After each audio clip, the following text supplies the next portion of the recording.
Okay, some more about the photography. This is a really smart guy, I'm telling you. Photography has undoubtedly improved our physical and mental well-being. As a tool of science and medicine, its contributions are beyond dispute, and as an art form, it has enriched our understanding of the body in less quantifiable but no less significant ways.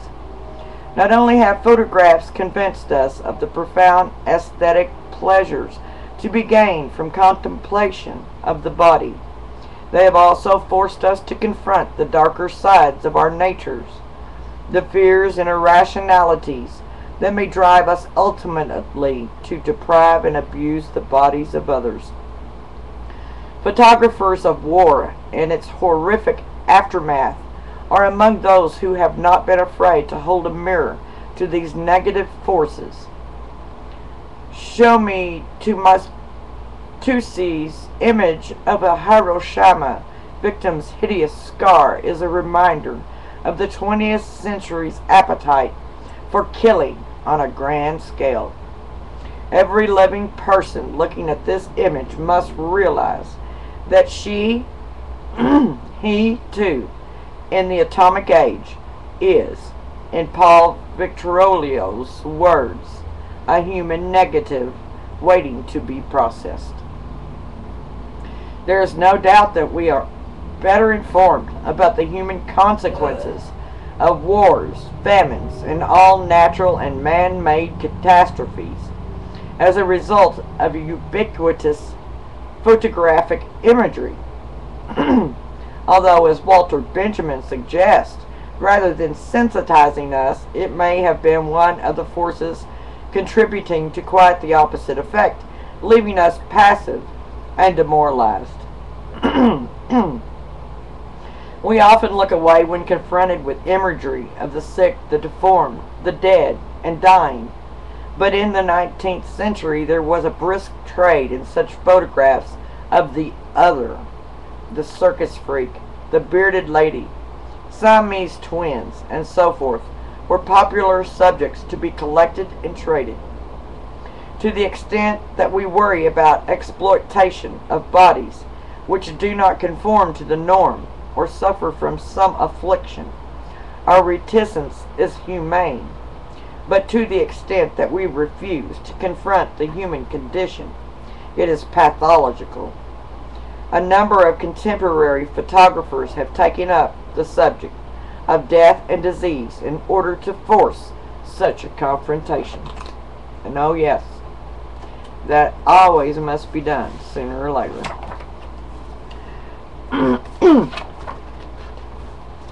And here's a picture of a deformity of foot, and I'm not showing you the other one because it's a naked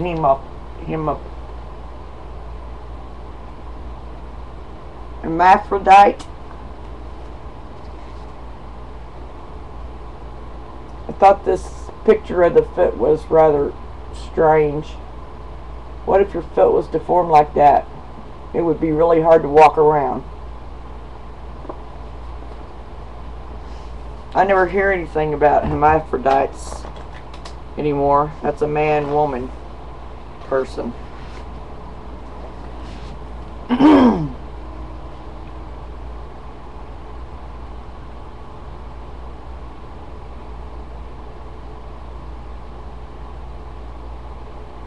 Poor babies.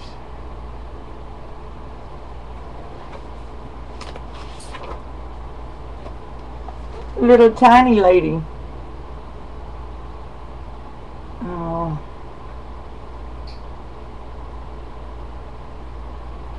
That was Princess Wee Wee, the smallest, perfectly formed little woman in the world.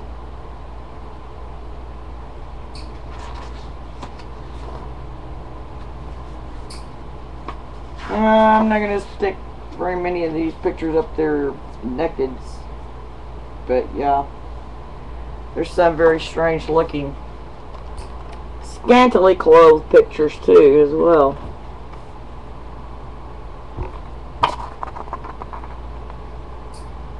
Oh.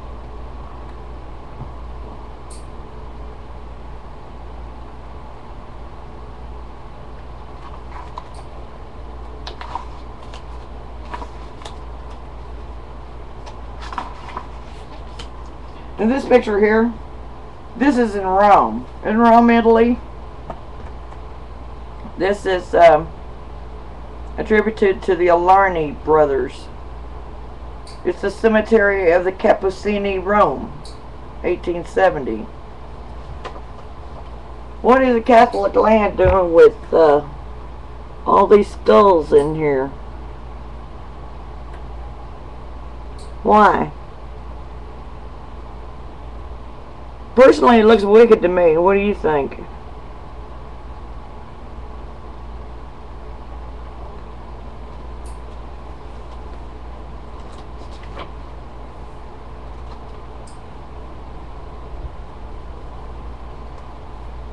I know men don't like to show their naked, so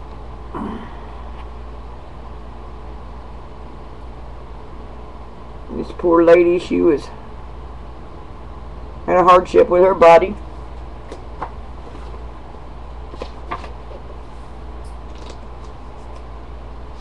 Oh my gosh, you should see some of these pictures.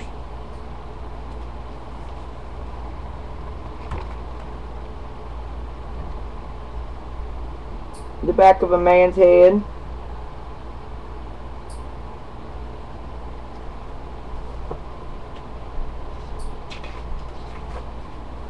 Some of these are really hard to see, but you can see it very well if you had the book.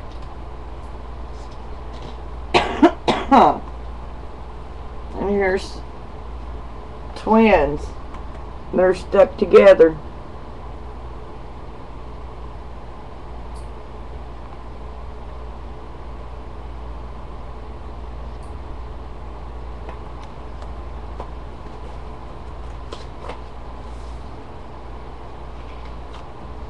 Oh my gosh. There's a guy that's got a needle all the way through his arm.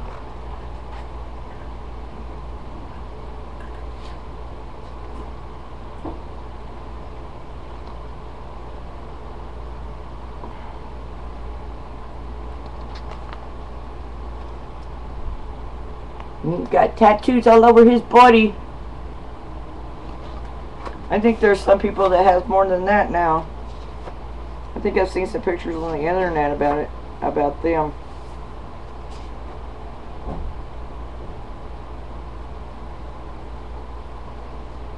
Oh my gosh, I don't know what's up with this one. Why she has, is that like tattoos in a way to sew yourself up like that to make it look like you've been cut open? I'm sure I don't know.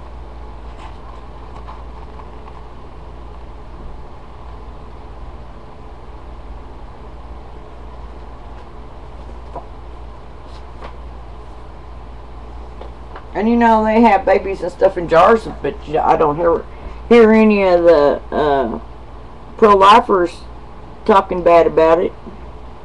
I mean, after all, that's for the medical people, isn't it? Makes me wonder about them too.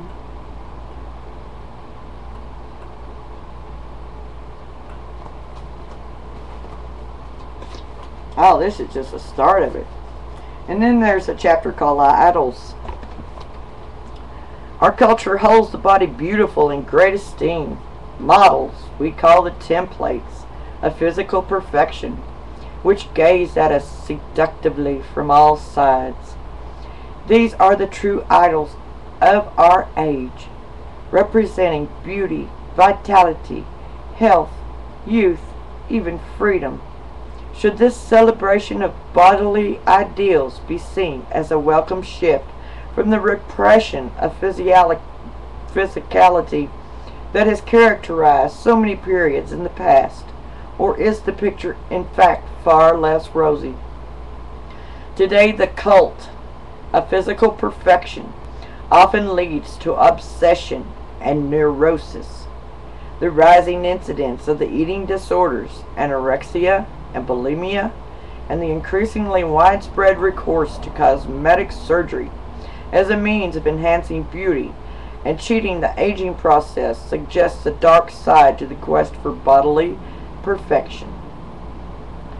In terms of how we feel about ourselves physically, observes Dami Wolf of Modern Women, we may actually be worse off than our unliberated grandmothers. Nor are men of today free of anxieties relating to their supposed physical shortcomings. The seeds of these anxieties are often sown by photography, mostly significantly by advertising imagery, which encourages us to compare our own imperfect bodies with the idealized form of others. The fact that these idealized body images bear little relation to reality, but have been carefully fabricated by photographers in collusion with stylists, makeup artists, fashion and beauty editors, retouchers, and printers generally pass unnoticed. Photography of this kind is so persuasive that it is taken as absolute proof of the efficacy of this or that product, regime, or lifestyle. The before and after photographic comparison remains a staple advertising technique 100 years after it was first used.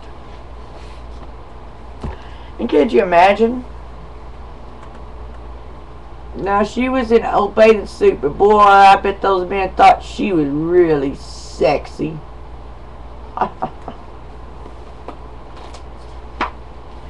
And you know what? They still have statues and things that are naked, even in our nation's capital. That's one of them that Bush's, whatever he was, what's his name? I can't remember. Went out there and threw sheets all over those naked statues up there.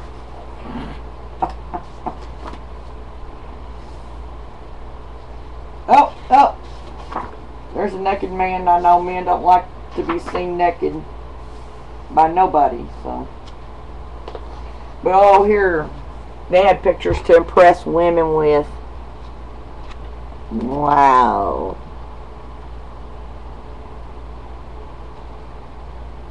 Muscle man kicking sand in his skinny's face and get his girl.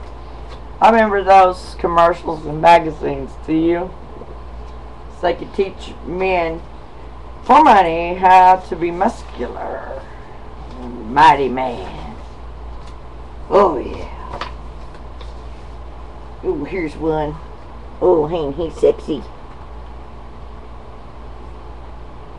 And you got a skin suit on, so you can't. Oh man, I think he's really hiding. Got a black suit on, so it's really hard to see on there. And there's Superman. And Raquel Welch. Oh man. I thought this was rather strange. Huh. Oh yes, there are many strange pictures in here. And I really got interested in pictures after getting on the internet. And was taking pictures myself and uploading them. And looking at others, and it's really, really interesting what people will take pictures of. And the last part of it, I have said that an image is political when it is used to sway our opinions, because images are often appropriated for uses which were never intended by their makers. In the 1930s, Nazi propagandists juxtaposed medical photographs of deformed and handicapped bodies with the distorted figures of expressionist paintings to prove the degeneracy of the artists and thereby justify censorship.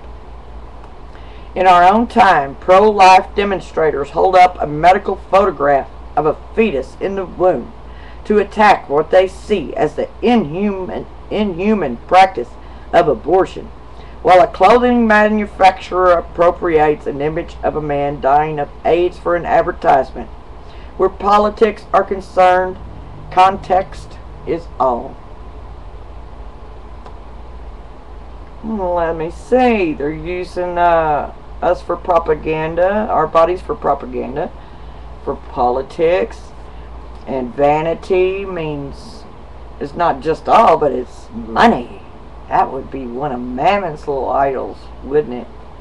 One of his workers.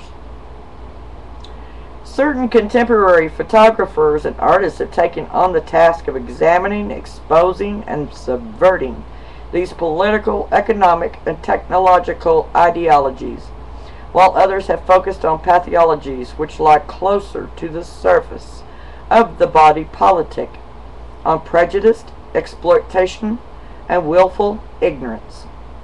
The conceptual and pictorial strategies that have been adopted are diverse, but it may be helpful to think in terms of three main approaches.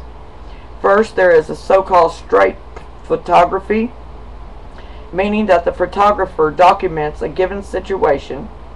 Then there are theatrical or stage works in which an actor, sometimes the photographer, plays a stereotypical role in order to have it critically examined. Third, there are literally images which disassemble found imagery and reassemble in parts. Lastly, there are synthetic works constructed from images and text. The dangers implicit in the worship of technology and a blind faith in scientific progress are recurrent themes. Artist Janice Sturbach's victim suffers the ignominy of having a barcode stamped onto his neck, a warning to us all that in a consumerist society, the body is nothing more than another commercial product to be monitored and controlled. And I do agree with that, because I think there are some big old churches whose product is a body and soul of people. Lynn Cohan's laboratory sounds a similar note of unease over our faith in technology. This bizarre site, with its mise-en-scene, which strives to project an image of cool scientific investigation, strikes us more as a factory in which bodies are just pieces of hardware to be turned up for enhanced performance. Photographer Mike Mandel is more ambivalent, as what he calls a born-again Gilbreth, referring to the pioneers of time and motion analysis. He believes that many of the dehumanizing tasks bodies have had to perform could well be taken over by machines, but relinquishing control is not without risk. Mandel's frenetic robot threatens to push the real body aside. And that's true, because I've always heard the rich men want to make robots to do their tasks and dirty work so they don't have to pay them anything. They just let us starve to death if they have robots to do their dirty work. Something to think about, huh? Some new ways to look at pictures also. Nancy Burson, on the other hand, embraces advanced technology, making it the medium of her art. Using complex computer programs devised in collaboration with Richard Carling and David Kramlich, she creates composite generic portraits of human beings, an androgyne consisting of 6 men and 6 women, mankind, a being made up of individuals of 3 races, each weighed according to a proportion of the population of what we might call a human animal, like a composite of a man and a chimpanzee. Too often Burson suggests human beings are instructed in their differences of gender, sexual orientation, race, even their supposed distances from their animal ancestors, rather than being reminded of the body as a common bond. Really? I have been wondering if maybe we all have some different genes of maybe perhaps animals as well. I have heard of men sexing animals before too, even when I was young. This is the last lady's pictures.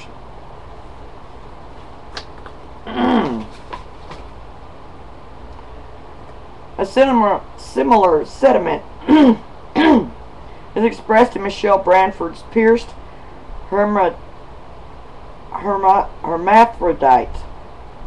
This hypothetical being compounded of fragmentary photographs of the bodies of 4 men and women, neither sex yet both, forces the viewer to rethink notions of difference and separation, or in the photographer's words, all the possible ways of joining and of gaining sexual intimacy. So I guess that's what Pictures of Them is about. But I've never heard of any one of them around anymore, have you? Oh, I tell you, this is a very fascinating book, very informative, educational. And you should see some of these pictures in here.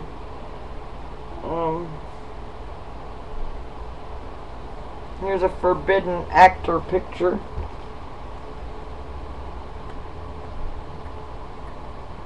You've got some strange looking eyes.